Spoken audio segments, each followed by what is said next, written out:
Mhuri yeZimbabwe kusangana kwatiri kuita zvakare pano paZimunyozi update uri musi wa17 February 2026 apo patakabata nyaya iri kusimudzwa nemaWar Veteran pavasimudza nyaya iyi tiri kuona vavikino chivhayo vabva vapa mauto vakuru vemauto macommanders maland cruisers nemari. Icho chiratidzo chinova chiricho chiratidzo chinoratidza kuti vavikino chivhayo vari kuzama kuda kuzviprotecta nenhauwa dzemari kuti warambe wachiluta nyika ino yeZimbabwe. Apa maWar Veteran wakwidza nyaya kuconstitutional court wachisungisa Mnangagwa kutoti no zvavari kuita zvekudrafta bumbiro remutemo vari kutotyora kodzero dzevanhu zviya zvekutoti kwanzi president anonga kungovhoterwa kuparliament chete vanhu vasina maruramiro ekuvhota kutyora kodzero dzevanhu. So vavikino chivhayo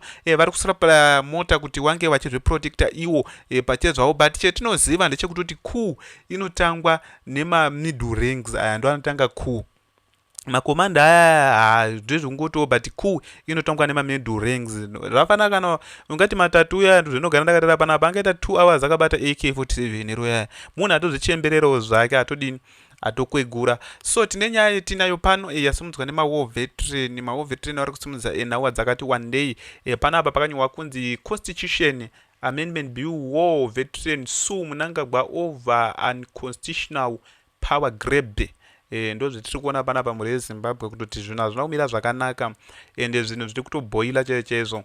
Tiri kuona panapa pakanyorwa, tiri kuona president Emmerson Mnangagwa vakadzokera kubva kunyika kuguta reAddis Ababa riri munyika yeEthiopia uko kwaenda kunopinda musangano we AU African Union. So tiri kuona panapa pakanyorwa kunzi a group of war veterans filed an application before the Constitutional Court accusing President Emmerson Mnangagwa for violating the constitutions of initiating a proposed amendment that would extend his term in office and transfer the power to elect the president from the public to the parliament of Zimbabwe.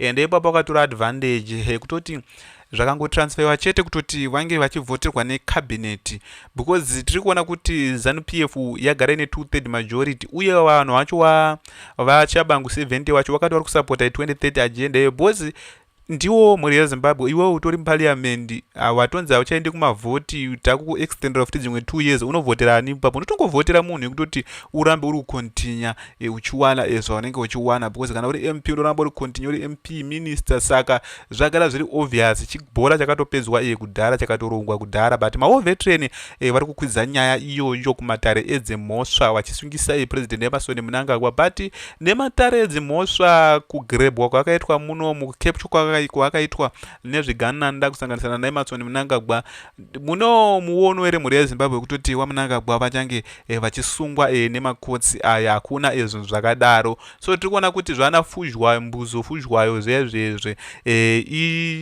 zviri under ZANU-PF vanogona itawo chiorganization chavo chiya chekuti lekazulu wati chekutoti no hakuna bumbiro remutemo riri kuchorwa munomu, but chinenge chiri under ZANU-PF. So maWar Veteran aya havasiri havo under ZANU-PF, but tiri kuona kuti nhauwa dzavo idzi dzinogona kuti netsei kumatare edzimhosva.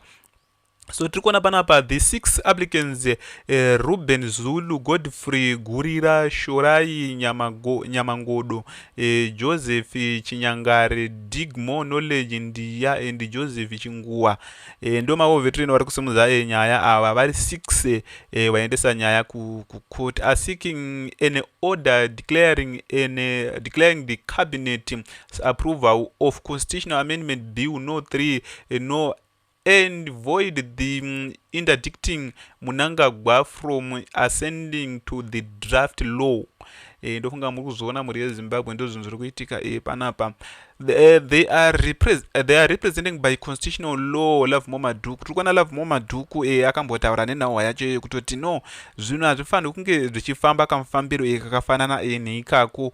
Zvinofanira kufamba zvine referendum mukati. Ino referendum hazvitoite because vaMnangagwa ndo vari kutonga pari zvino vari kunyatsa kuziva kuti zvereferendum handitombobudiriri panhahwa dzereferendum idzodzo ende havatombobudirira muchose 0% chaicho pakubudirira kwavo. Tiri kuona pana pakanyorwa kunzi in their application they argued that the president placed his personal interests above and constituency by sharing a cabinet meeting that approved the draft of constitutional amendment bill. Tiri kuona panapa vaMnangagwa vari kuita zvinhu zvekuti vagadzise saidi ravo rekuti ringe right. The first respondent Mnangagwa was inaugurated wakainauguratwa muna 2018 and 2023. This is now yanga iri final term yavo yekutoti wange iri expire muna 2028 obva vazorora zvavo, but tiri kuona kuti vari kuda kuramba vari kuenderera mberi nekutonga nyika ino yeZimbabwe. But vabvunzwa zve nemajournalist mamwe ekunze mamwe akasiyana siyana vachiti inini ndini ndakatonyora bumbiro remutemo muna 2013 totoziziva kutoti tofanira kutedzera zvakadai nezvakadai nezvakadai nezvakadai ndo mashoko avaitaura vaMnangagwa. But tiri kushaidza kuti zvakazochinja papi mhuri yeZimbabwe. So tiri kuona pana Mnangagwa was inaugurated for his second and final 5 years term as president of Zimbabwe on 4 September 2023, at which accusation he took the presidential oath in which of solemnly undertook to obey, uphold and defend the constituency, to protect and promote the rights of the people of Zimbabwe. Mhuri yeZimbabwe ndofunga tiri kuona ndo zviri kuitika pano. To oppose whatever may harm Zimbabwe and to devote himself to tell the well-being of the national its people. This was not accordance with the scheduled 3 of the constituents of Zimbabwe. Ndofunga tiri kuona mhuri yeZimbabwe ndo zviri kuitika vaMnangagwa ende tichatopasa chete pakasangoita munhu anoita nhara anomuona nageza vakaenda nachichi anasaruwa vanhu vese vaita nhara vamwe vari majeri vamwe vari chi ifiwo vanhu vaita nhara because ruzhinji rwenyika yeZimbabwe ruri kutotya Mnangagwa chaicheko.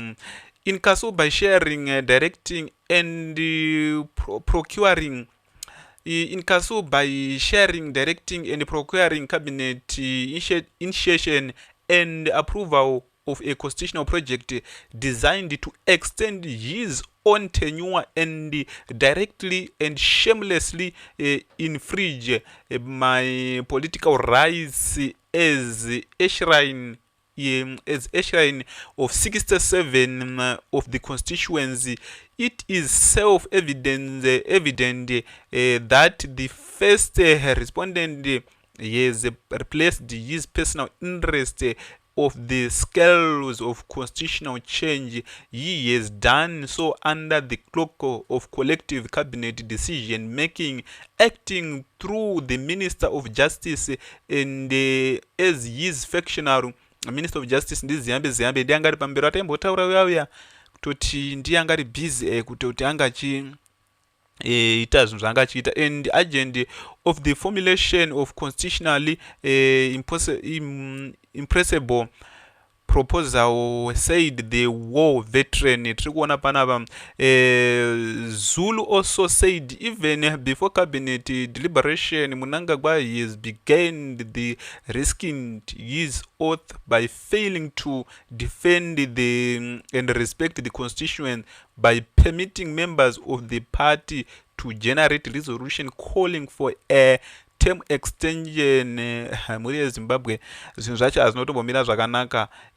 Toda kuti tiende kuna Wikino Chivhayo muone achisupply mota kuma chiri kuitika apo achisupply mota kuma rikedzei tiende pano achisupply mota kuma commanders. Ndofunga tiri kuona pano mhuri yeZimbabwe ndo mota dzasupplywa naWikino Chivhayo idzi this is kuma-commanders brand new Toyota Land Cruisers 300 series ndo asapplya na Wikino wachivalue motikari dzinodhura mhuri yeZimbabwe. Dear ZDF commanders, do not be deceived by ED who have assassinated 57 of you generals. ED is no longer a real friend to you, but regard you as his enemy, and he think it will be blessing if you all die before 2030. Stand with the citizen, not AD.